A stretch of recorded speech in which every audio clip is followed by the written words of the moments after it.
Kellogg's Pep, the super delicious cereal, presents The Adventures of Superman. Faster than a speeding bullet. More powerful than a locomotive. Able to leap tall buildings at a single bound.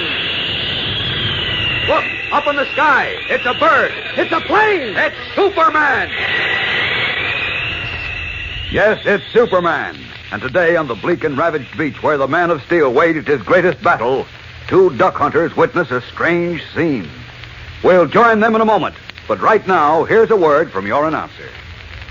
You know, the other day, one of the gang told me that he always used to wish that there were more games that fellows and girls could play together.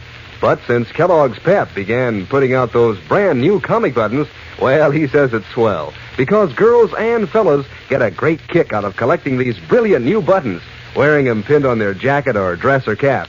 And, of course, there's always the fun of exchanging duplicates to add a new character to your collection. What's more, both fellas and girls in the gang say these comic buttons are just about the smartest-looking things they ever saw. Full comic strip colors on a clear, white-coated metal button with the pictures of your funny sheet favorites standing out like anything. Take that button with Superman on it, for instance. Boy, that's a honey. He looks so real he could speak. And as for getting all 18 buttons in the series, that's just as easy for girls as it is for boys. You can't buy them, you know, and you don't send in any money, not even a box top. The only way you can get these new comic buttons is the easy way, as prizes in packages of that super delicious whole wheat flake cereal, Kellogg's Pep.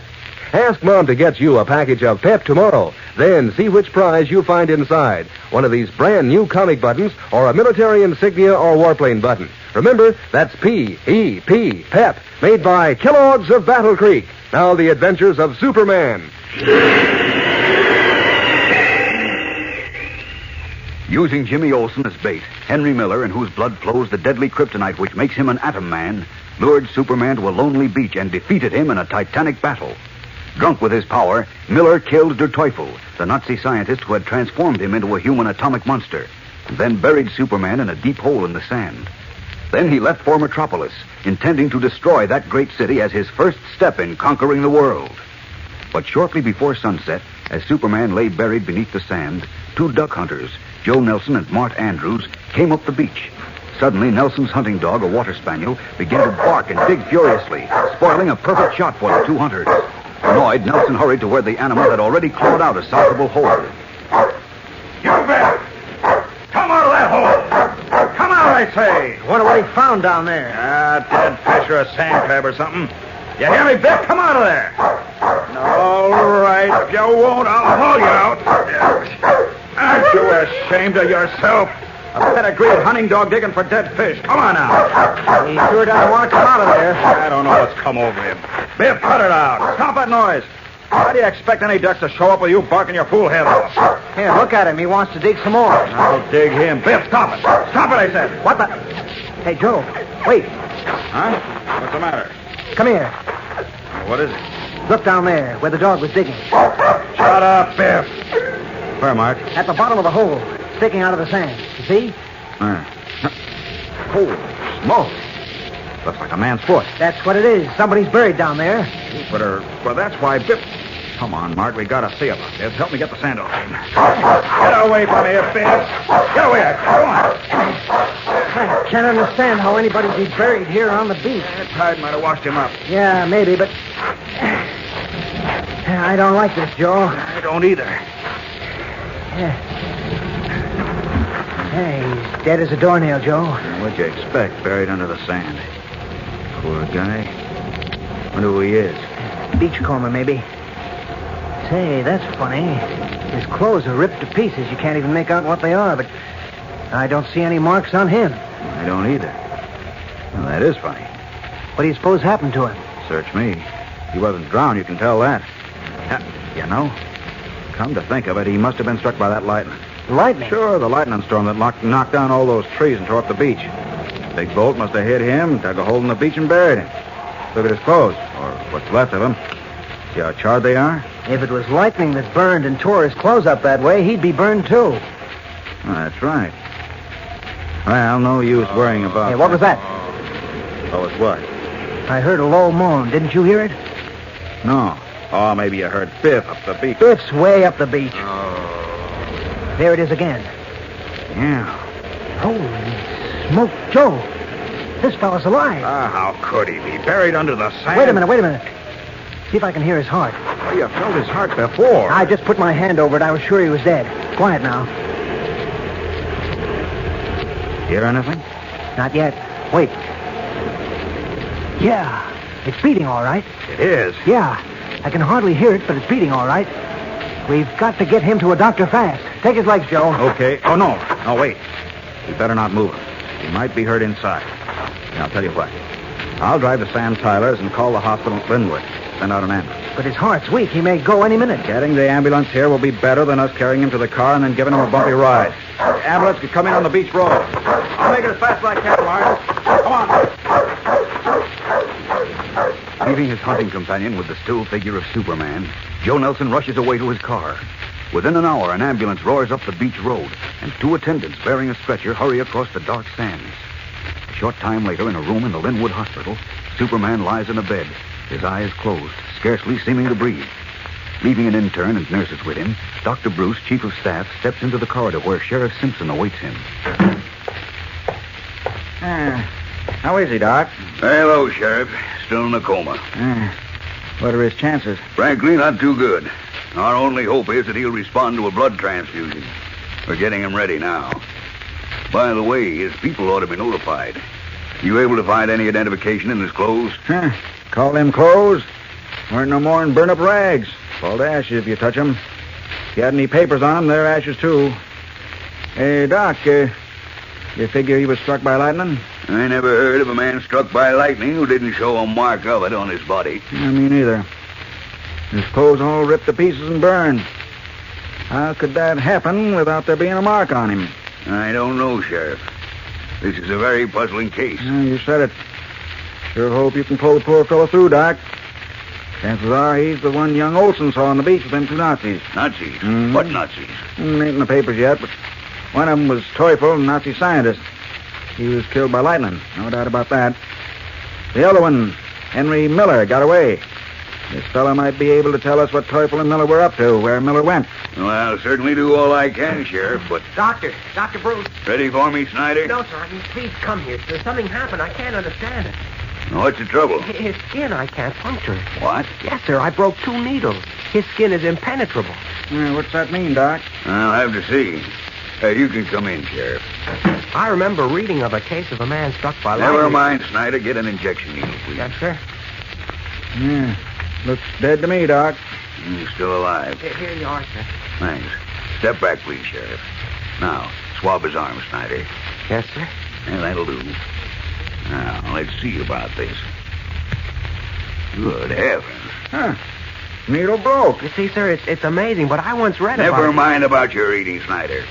Get me a scalpel. Yes, sir. Listen, Doc. Step back, please, Sheriff. Okay, I just wanted to know. Here you are, sir. Now, let me see. Great heavens, you're right, Snyder. This man's skin is impenetrable. I told you, sir. The lightning must have petrified his skin. I read of a case like that. So have I, but I never believed it. What goes on, Doc? Well, something occurred, perhaps the lightning, as Snyder suggests, which has made this man's skin impenetrable. That means, unfortunately... Yeah? What does it mean? It means we can't give him blood plasma. We can't do anything for this poor chap now. He's doomed. Superman doomed. And strangely enough, by one of his own superhuman powers. And while he lies helpless, given up for lost, his deadly foe, the Atom Man, has arrived in Metropolis. We'll return in a moment for the startling climax of today's episode. But first, here again is your announcer. You know, gang, these new comic buttons that Kellogg's Pep is putting out are so easy to get that, well, your collection must really be growing. For instance, have you got the Superman button yet? Boy, doesn't he look real with his bright red cape and Superman insignia? And how about Uncle Walt from Gasoline Alley? He has that cowlick, you know, the tuft of hair that's always sticking up straight. And Moon Mullins and his big black cigar. And Harold Teen with his bow tie. Believe me, every single one of these 18 comic strip characters looks just as real as in the funny papers. Full comic strip colors, too, on a white enameled metal button that's a real eye-catcher. Gee, it's fun collecting all 18 different buttons, trading duplicates with your friends, and wearing all your buttons pinned on your jacket or dress or cap. And these buttons are easy to get. Sure, you don't send in a single penny, not even a box top. Fact is, you can't buy these bright-colored buttons anywhere. You just ask Mom to get plenty of that super delicious whole wheat flake cereal, Kellogg's Pep. Then, look inside the package and see which prize you find. One of these sharp-looking new comic buttons, or a military insignia, or a warplane button. It's your prize from P.E.P. Pep, made by Kellogg's of Battle Creek. Now back to the adventures of Superman. As Superman was brought to the Linwood Hospital, Henry Miller, the Nazi atom man who had defeated and left him for dead, arrived in Metropolis. Now, just before 11 o'clock at night, his hat pulled low over his face and his coat collar muffling his chin, he is riding an express elevator to the observation tower of the Metropolis Bank Building, the highest point in the city, 105 lofty stories above the street. Except for the atom man and the uniformed operator, the elevator is empty. You won't get much for your 50 cents tonight, mister. Tower closes in 5 minutes at 11 o'clock. 5 minutes will be enough for my purposes. You can't really get the view in that short time, from all sides of the tower, that is. Besides, it's pretty cloudy tonight. I don't mind clouds. Okay, mister, it's up to you. Here we are. Looks like you got the whole place to yourself. That's okay. I won't be lonesome. I'll be up for you in 5 minutes when the tower closes. Fine. That's all the time I'll need. I don't get it, but okay. Walking out the deserted observation tower, 105 stories above the street, Henry Miller casts a quick look around him, makes certain he is alone, then reaches into his pocket and withdraws his meshed metal gloves and electronic throat converter. Quickly, he straps the converter to his throat, tight against his jugular vein, then pulls on his metal gloves. Now he is the deadly atom man. He stops at the chest-high brick wall which surrounds the tower, peering down through the cloudy night at the broken pattern of lights and darkness below him, where the citizens of Metropolis work and sleep peacefully, unaware of the destruction threatening them. First Metropolis, then the rest of the world. I will leave only this building standing. The rest I will turn to less than dust. For a moment longer, the atom man looks down on the great city beneath him. Then his right hand moves to the switch on the converter at his throat, the switch that will send the impulse to the kryptonite atoms in his blood and force them surging in a terrible stream of atomic power through his metal-gloved fingers. What can save Metropolis now? Jimmy Olsen, Perry White, Lois Lane, and all the other innocent millions. Superman lies scarcely breathing in a hospital 50 miles away. Never was a moment more tense. So don't miss tomorrow's thrilling episode, fellows and girls. Something happens. Something you can't possibly guess. Tune in, same time, same station, for a thrill a minute in the adventures of Superman. Faster than a speeding bullet. More powerful than a locomotive. Able to leap tall buildings at a single bound. Look, up in the sky. It's a bird. It's a plane. It's Superman. Fellows and girls, be sure to follow the adventures of Superman. Brought to you every day, Monday through Friday. Same time, same station, by the grand old Kellogg Company of Battle Creek.